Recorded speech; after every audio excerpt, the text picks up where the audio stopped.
Hey guys, welcome to Nerdarchy, for nerds by nerds. I'm Nerdarchist Ted, and today I'm joined by... Nerdarchy Dave. And it's time for another Unearthed Arcana, this time the Eladrin and Gith.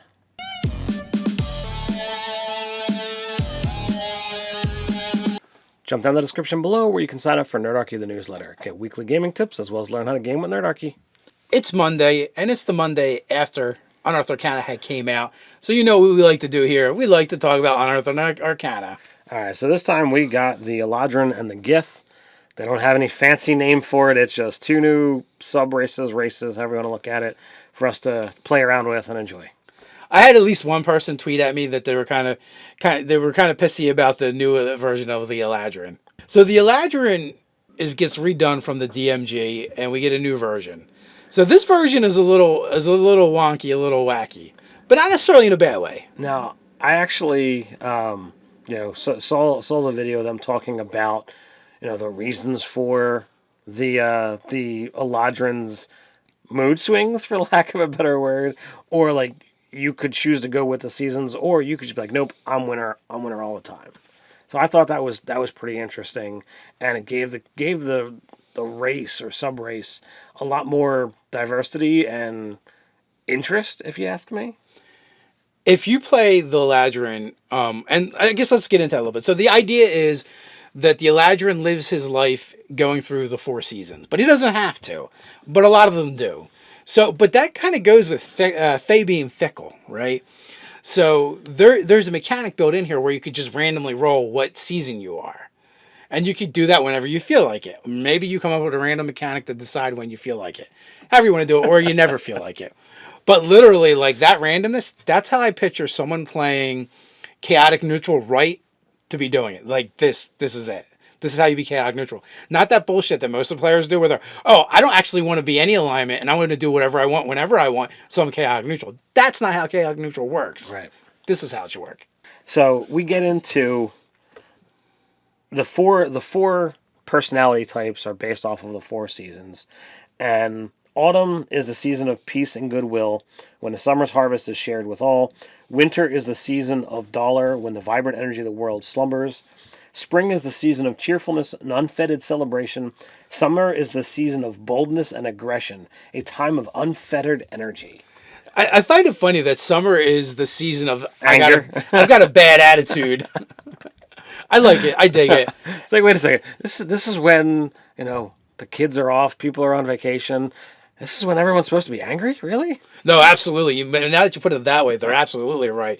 You can't wait till fall when they go back to school so you can be serene and peaceful again. No.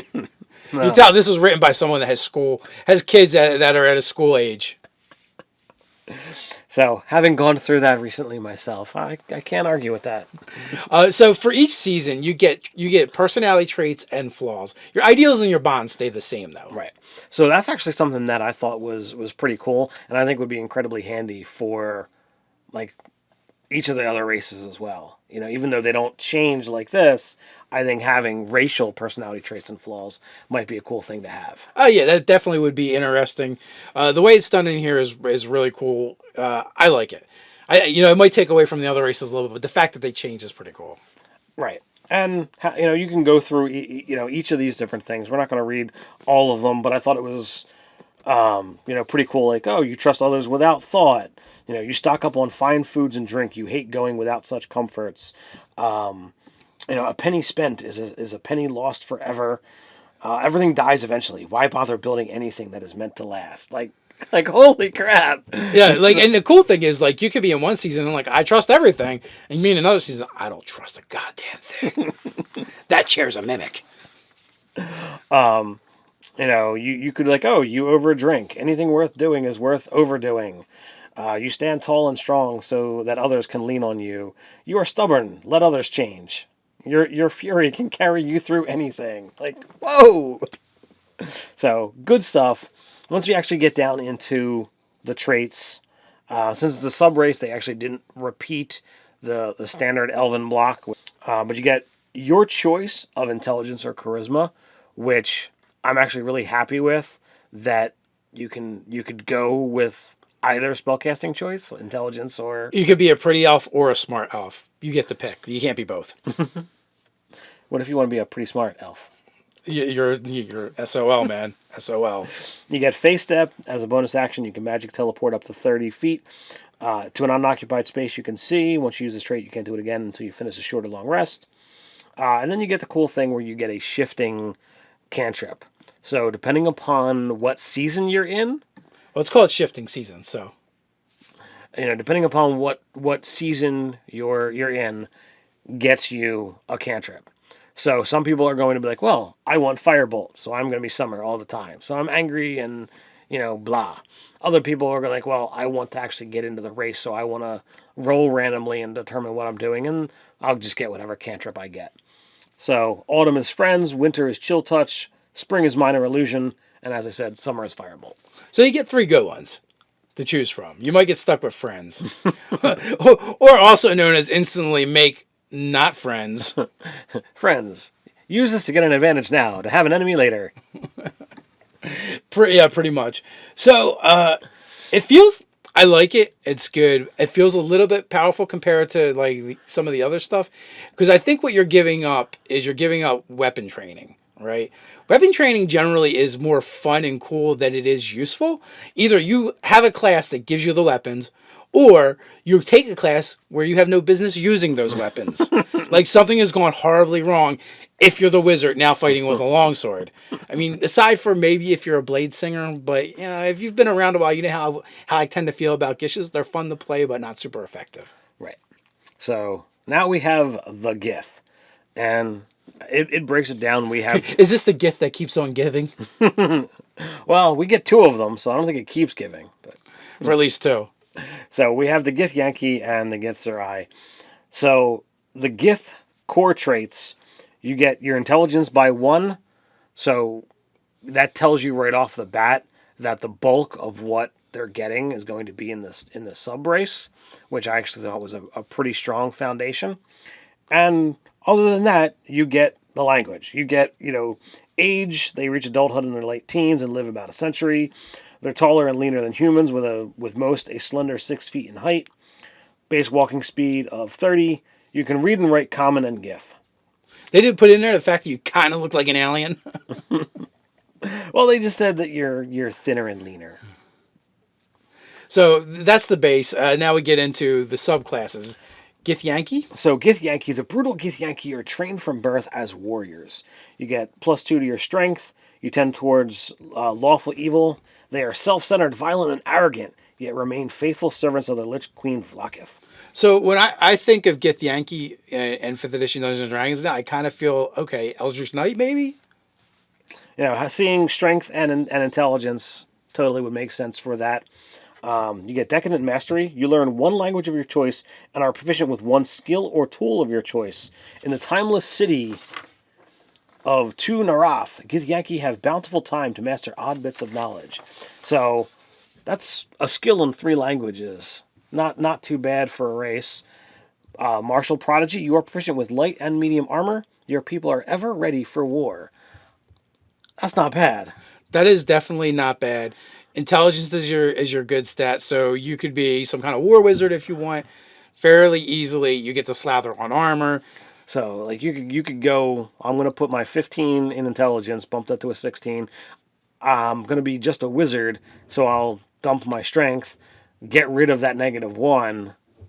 Say a pretty good trade-off, if you ask me. And put on this armor. And then put on the medium armor, because, I'm Gith, therefore I'm awesome. I'm Gith, I'm awesome, and it's better than mage armor for the most part. So absolutely. So then we get into Githyanki Psionics. You know the Mage Hand cantrip. When you reach 3rd level, you can cast Jump once with this trait, and you regain the ability to do so when you finish a long rest. When you reach 5th level, you can cast the Misty Step spell with this trait. You regain, again, at a long rest. And you choose Intelligence as your spellcasting ability. Yeah, I'm going to get into those a little bit more after we do Githzerai. But yeah, they're pretty cool. So Githzerai, Wisdom by 2. And that's totally fitting since they're monks. Alignment, they tend towards lawful neutral. Their rigorous training and psychic abilities require an impeccable mental discipline. Now, here's the awesome part. All right, you're already getting a +2 to your wisdom, which means you're going to be a better monk. Then they get monastic training. You gain a +1 bonus to AC while you aren't wearing medium or heavy armor, and you aren't using a shield. Wow, that's just that's pretty awesome. There's a couple of things with that. One, that means you get that with light armor. So if you're a rogue, nice, not bad at all. Now you're getting intelligence and wisdom, so not things that are typically leaned heavily towards with a rogue, but it goes well with monk. You could start off with a 16 armor class naked as a monk. Not bad. I mean, it pairs up there with some of the other like a wood elf monk. It's going to be better at the top end. Yes. So there's that. And they also get Githzerai psionics. They know Mage Hand, Shield at 3rd level, and then Detect Thoughts at 5th. Here's where we get interesting. Read the very last sentence. Wisdom is your spellcasting abilities for these spells. You can cast all of them without spell components. Right. So that's for both Gith. Have that. Yes, but this one gets a bonus to wisdom. This one is an awesome Circle of the Moon druid that can use its spell-like abilities while it's wild-shaped. No spell components. It doesn't mean material components. No spell. Verbal, somatic, nothing. So you would technically, it's a psionic ability. You would technically be able to use it. You also get that bonus to armor class. Oh. And we are a Circle of the Moon druid, so we do not care about our physical stats. Anyway, it's not nearly as important. That's pretty crazy. That Mage Hand, that's not once per day, right? That's at will? The Mage Hand cantrip. Right, so you get to use that all the time. So one of the major limitations to being wild-shaped is you don't have any hands. And you can't communicate with people, but whatever, you don't have any hands. And without hands, you know what you can't do? You can't drink out of a coffee mug. But this guy can. So I'm now picturing, because David always transforms into a dinosaur. I now see that dinosaur sitting there drinking the mug of ale. He's underage. You can't drink out coffee. Coffee, whatever you want to do. But so yeah, I don't know if it's an oversight, if it's something that'll get changed later on, but it definitely leaves some room to do some things that you couldn't do before. So I'm going to say that they probably meant without material components. But spell-like abilities usually don't require any. And well, it's not because it's spell-like ability. It's because it's supposed to be psionic. Mm-hmm. And the idea that it's psionic means you don't have to use any spell components. That is true. So Detect Thoughts, Shield, man. That's it. That was the other one that's really nice. And the fact that you can use Mage Hand is kind of fun anyway. As someone that's wild shaped. Like, literally, there's times when you got to unwild shape to do stuff like open a door or something. Not anymore. Yeah. Rawr. So, I'm sure it's maybe not as intended. Maybe that's what I'm going to have to send out to Sage Advice to see if we get an answer. And I don't even know how relevant it is, guys. I just thought it was funny. That's something that I didn't connect those lines. It's definitely cool to have it in there as psionics and to have those things featured as psionic abilities, whether it's intended to be usable in that particular vein. So whether you want to play a psionic monk or a psionic monkey, you have that options. So what do you guys think? Let us know in the comments below. While you're at it, like, share, and subscribe. You can check us out over on Facebook. So until next time, stay nerdy.